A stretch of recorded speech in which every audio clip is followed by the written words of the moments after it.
Now we are going to take a few numericals based on the Planck's quantum theory as well as the photoelectric effect. So here we start. The first question we have is calculate frequency, that means you need to find the nu, and energy of the photon having wavelength 6000 Armstrong.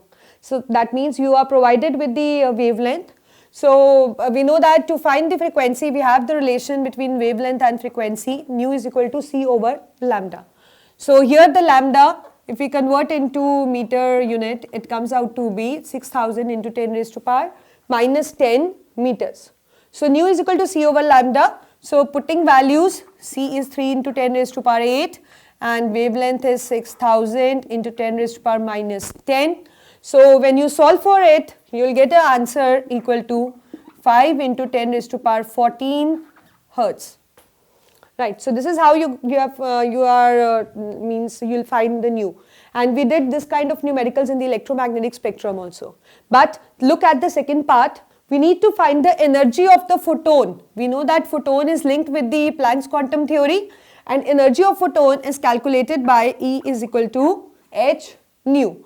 We have nu, so putting value, h we know that it is Planck's constant, 6.6 into 10 raised to power minus 34. Nu we have is 5 into 10 raised to power 14, already calculated. So when you will multiply the figures, you will get 3.3 into 10 raised to power minus 19 joules. I am writing the answer direct because you are aware of the multiplication and division or the mathematical operators what we use. So here what I want to explain you is that how to manipulate the formulas and how to use them and how to remember, and please do remember the units values also, that like the constant values like h is here used here. So you should be aware of the h Planck's constant value also, because sometimes you will get, sometimes you won't get.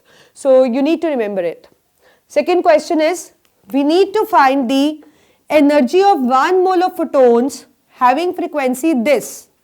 So we need to find the energy of 1 mole of photon. So the first step is that we know that we find energy by formula E is equal to h nu. But here we need to find for 1 mole of photons. So it is better to find for 1 photon first. So putting values, Planck's constant we already know, 6.6 into 10 raised to power minus 34. Nu is given, unit is okay, 5 into 10 raised to power 14.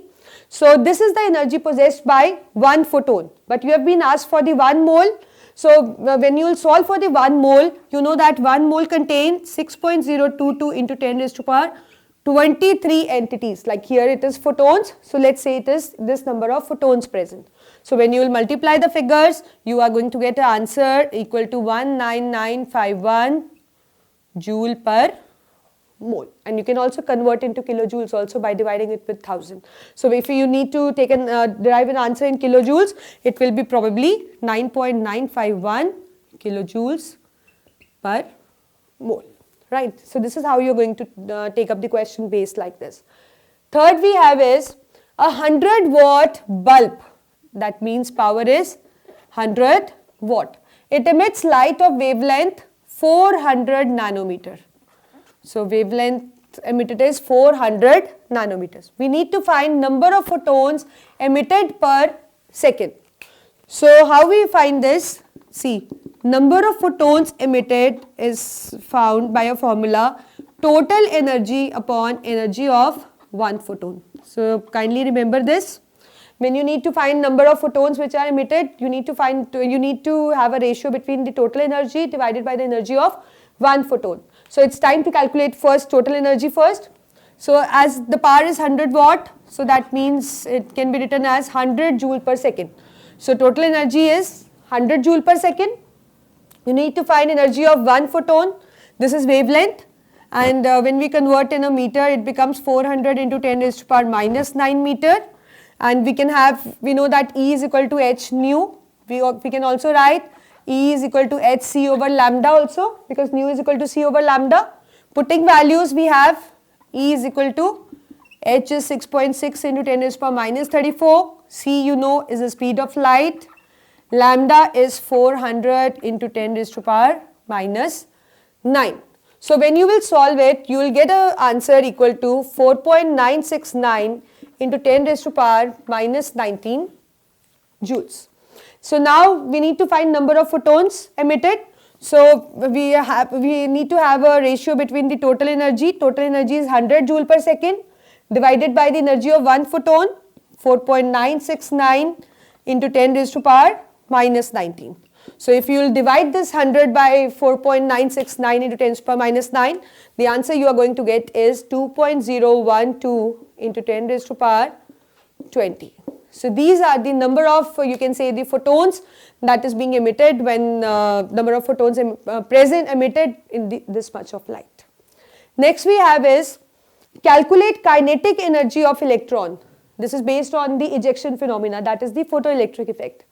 We need to find the energy of the kinetic energy of the electron ejected when this light falls with frequency this and on the potassium metal surface, and work function, or you can say threshold frequency, is being this. You know that Bohr actually explained, Planck's quantum theory actually explained it, that for the ejection the total energy which falls on the surface is equal to binding energy plus kinetic energy. This you know that. And E we know is equal to h nu, binding energy is equal to h nu naught, and kinetic energy we know is half mv square. Here we are asked to find the kinetic energy. So let us not use the formula, let us just write the kinetic energy. So when you need to find kinetic energy, just this thing changing their position, we have h nu minus h nu naught, right, substituting their value. H we know, we can take the h common also, nu minus nu naught is going to equal to kinetic energy.